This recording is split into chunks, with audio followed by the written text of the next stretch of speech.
ಆತ್ಮೀಯ ಬಂಧುಗಳೇ, ಶ್ರೀರಾಮಚರಿತಮಾನಸ ಲಂಕಾಕಾಂಡ ಇದರಿಂದ ಚೌಪಾಯಿಗಳು, ದೋಹೆ ಮತ್ತು ಛಂದಸ್ಸುಗಳನ್ನು ತಿಳ್ಕೊಳ್ಳೋಣ.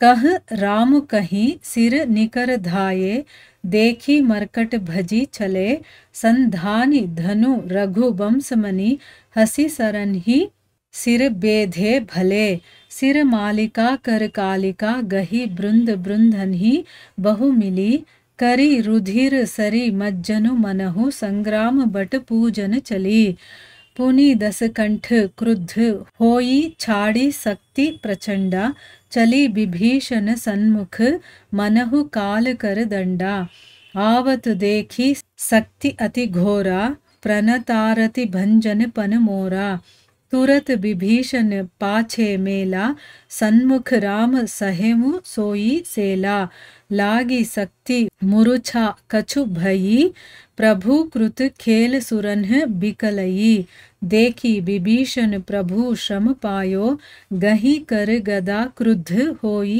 धायो रे कुभाग्य सठ मंद कुबुद्धे तय सुर नर मुनि नाग बिरुद्धे सादर शिव कहूँ शीस चढ़ाए एक एक के कोठिन पाए ते ही कारण खल अब लगी बाच्यो अब तब कालु शीस पर नाच्यो राम विमुख सठ चहसी संपदा अस कही हनेसी माझ उरुगದ. ಇವು ಚೌಪಾಯಿಗಳು, ದೋಹೆ ಮತ್ತು ಛಂದಸ್ಸುಗಳು. ಈಗ ಇದನ್ನು ಅರ್ಥ ಮಾಡ್ಕೊಳ್ಳೋದಕ್ಕೆ ಪ್ರಯತ್ನ ಮಾಡೋಣ. ತುಳಸಿದಾಸರು ಹೇಳುತ್ತಾರೆ, ರಾಮ ರಾವಣನ ತಲೆಗಳನ್ನು ತುಂಡರಿಸ್ತಾ ಇದ್ದಾನೆ, ಭುಜಗಳನ್ನು ಕತ್ತರಿಸ್ತಾ ಇದ್ದಾನೆ, ಅವೆಲ್ಲ ಆಕಾಶದಲ್ಲೆಲ್ಲ ಹರಡ್ಕೊಂಡಿದೆ. ಯಾಕೆ ಅಂತಂದರೆ ರಾಮ ಒಂದಾದ್ಮೇಲೆ ಬಾಣಗಳ ಸುರಿಮಳೆಯನ್ನು ಸುರಿಸ್ತಾ ಇದ್ದಾನಲ್ವಾ. ಸೊ ಅದರಿಂದ ಕತ್ತರಿಸಿದಂಥದ್ದು ಕೆಳಗಡೆ ನೆಲದ ಮೇಲೆ ಬೀಳಕ್ಕೆ ಆಗ್ತಾ ಇಲ್ಲ. ಆದರೆ ಈಗೇನಾಯಿತು ಅಂತಂದರೆ ಆ ತಲೆಗಳು ಆಕಾಶದಲ್ಲೆಲ್ಲ ಜಯ ಜಯಕಾರವನ್ನು ಮಾಡ್ತಾ ತುಂಬ ಭಯ ಪಡಿಸ್ತಾ ಇತ್ತು. ಅವೇನು ಹೇಳ್ತಾ ಇತ್ತು, ಲಕ್ಷ್ಮಣ ಎಲ್ಲಿ, ವಾನರ ರಾಜ ಸುಗ್ರೀವ ಎಲ್ಲಿ, ಕೋಸಲಪತಿ ರಘುವೀರ ಎಲ್ಲಿ ಅಂತ ಕೂಗಾಡ್ತಾ ತಲೆಗಳು ಓಡಾಡ್ತಾ ಇದ್ವು. ರಾಮ ಎಲ್ಲಿದ್ದಾನೆ ಅಂತ ಅರಚ್ತಾ ಆ ಖಂಡಿಸಲ್ಪಟ್ಟಂತಹ ರಾವಣನ ತಲೆಗಳಿದೆಯಲ್ಲ, ಅದು ಆಕಾಶದಲ್ಲಿ ಹಾರಾಡ್ತಾ ಇದೆ. ಅದನ್ನು ನೋಡಿ ವಾನರರು ಓಡ್ ಹೋಗ್ತಾರೆ. ಆಗ ರಘುಕುಲಮಣಿ ಶ್ರೀರಾಮ ನಕ್ಕು ಧನಸ್ಸಿನ ಸಂಧಾನವನ್ನು ಮಾಡಿ ಆ ತಲೆಗಳನ್ನು ಚೆನ್ನಾಗಿ ಕತ್ತರಿಸಿ ಮಾಲೆಯನ್ನಾಗಿ ಮಾಡ್ಕೊಳ್ತಾನೆ. ಆಗ ಆ ದೃಶ್ಯ ಇದೆಯಲ್ಲ, ಅದು ಕೈಯಲ್ಲಿ ರುಂಡ ಮಾಲೆಗಳನ್ನು ಹಿಡ್ಕೊಂಡು ಅನೇಕ ಮಂದಿ ಕಾಳಿಕೆಯರು ತಂಡವಾಗಿ ಬಂದು ರಕ್ತದ ನದಿಯಲ್ಲಿ ಸ್ನಾನ ಮಾಡೋದಕ್ಕೆ ಶುರು ಮಾಡ್ತಾರೆ. ರಾವಣನ ಶಿರ ಸರೋಜ ಮಾಲೆ ಹಿಡಿದು ಸಂಗ್ರಾಮ ಅನ್ನುವಂತಹ ವಟವೃಕ್ಷವನ್ನು ಪೂಜಿಸೋದಕ್ಕೆ ಹೋಗ್ತಾ ಇರೋ ಹಾಗೆ ಅಲ್ಲಿ ಕಾಣಿಸ್ತಾ ಇದೆ.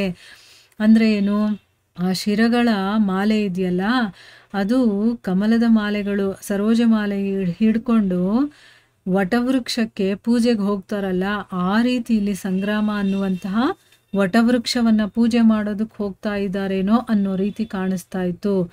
ಆಮೇಲೆ ದಶಾನನ ಏನು ಮಾಡ್ದ, ತುಂಬ ಕೋಪ ಮಾಡಿಕೊಂಡು ಒಂದು ಪ್ರಚಂಡ ಶಕ್ತಿಯನ್ನು ವಿಭೀಷಣನ ಮೇಲೆ ಎಸಿತಾನೆ. ನೋಡಿ, ಅವನಿಗೆ ಇವಾಗ ಅವನ ಕಡೆ ಹೋಯ್ತು ಅವನ ಜ್ಞಾನ. ಅವನೇನು ಮಾಡ್ದ, ಒಂದು ಪ್ರಚಂಡ ಶಕ್ತಿ ಇರುತ್ತಲ್ಲ, ಶಕ್ತಿ ಆಯುಧ ಅಂತ ಹೇಳ್ತೀವಲ್ವ, ಅದನ್ನು ವಿಭೀಷಣನ ಮೇಲೆ ಎಸಿತಾನೆ. ಅದು ಯಮದಂಡನೇನೋ ಅನ್ನೋ ಹಾಗೆ ಅದು ವಿಭೀಷಣನ ಹತ್ರಕ್ಕೆ ಬರ್ತಾ ಇತ್ತು. ತುಂಬ ಭಯಾನಕ ಶಕ್ತಿ ಬರ್ತಾ ಇರೋದನ್ನು ನೋಡಿ ಶರಣಾಗತರ ದುಃಖವನ್ನು ನಾಶ ಮಾಡೋದೇ ನನ್ನ ಪ್ರತಿಜ್ಞೆ, ಪಣ ಅಂತ ಯೋಚನೆ ಮಾಡಿ ಶ್ರೀರಾಮ ಏನು ಮಾಡ್ದ, ತಕ್ಷಣ ವಿಭೀಷಣನನ್ನು ಹಿಂದಕ್ಕೆ ಸರಿಸಿ ತಾನೇ ಎದುರಾಗಿ ಆ ಶಕ್ತಿಗೆ ಎದೆಯೊಡ್ತಾನೆ.